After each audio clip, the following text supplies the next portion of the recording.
വിദ്യാർത്ഥികൾക്ക് മെട്രോ യാത്ര ഒരുക്കി Pookkottur old LP school PTA committee ഏർപ്പെടുത്തിയ ടെക് ബെൽറ്റ് സ്കോളർഷിപ്പ് നേടിയ 60 കുട്ടികളാണ് കൊച്ചിയിലേക്ക് യാത്ര പോയത്. കൊച്ചി മെട്രോ, വാട്ടർ മെട്രോ ഉൾപ്പെടെ വിവിധ സ്ഥലങ്ങൾ സന്ദർശിച്ചു. കഴിഞ്ഞ വർഷത്തെ ആസാദി സ്കോളർഷിപ്പ് നേടിയവർക്ക് ബാംഗ്ലൂരിലേക്ക് വിമാനയാത്രയാണ് PTA നൽകിയത്. Air condition auditorium, kids park, library, വിശാലമായ ഡൈനിങ് ഹാൾ കൂടിയ പാചകപ്പുര, ഇൻഡോർ ടർഫ്, വിശാലമായ കോർട്ട് ഉൾപ്പെടെയുള്ള മികച്ച അടിസ്ഥാന സൗകര്യങ്ങൾക്കൊപ്പം വ്യത്യസ്തമായ സ്കോളർഷിപ്പ് പദ്ധതികളും സ്കൂളിനെ ശ്രദ്ധേയമാക്കുന്നുണ്ട്.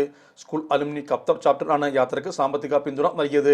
കഴിഞ്ഞ വർഷങ്ങളിൽ ഖത്തർ ചാപ്റ്ററിനോടൊപ്പം സൗദി അറേബ്യ ചാപ്റ്ററും പിന്തുണയുമായി കൂടെയുണ്ടായിരുന്നു. സ്കൂൾ ഗുഡ്വിൽ അംബാസഡർ നാഗാലാൻഡ് സർക്കാർ IT വകുപ്പ് സെക്രട്ടറി മുഹമ്മദ് അലി ഷിഹാബ് IAS ആണ് ഇത്തരം സ്കോളർഷിപ്പ് പ്രവർത്തനങ്ങൾക്ക് നേതൃത്വം നൽകുന്നത്. കൊച്ചി യാത്ര alumni Qatar chapter chairman Perappurath Salam, PTA president VP Saleem, head master Abdul Ashraf എന്നിവരും അധ്യാപകരും PTA കമ്മിറ്റി അംഗങ്ങളും കുട്ടികൾക്കൊപ്പം ഉണ്ടായിരുന്നു. വിവാഹ പാർട്ടികൾക്ക് പ്രത്യേക ആനുകൂല്യം, വിശാലമായ പാർക്കിംഗ് സൗകര്യം.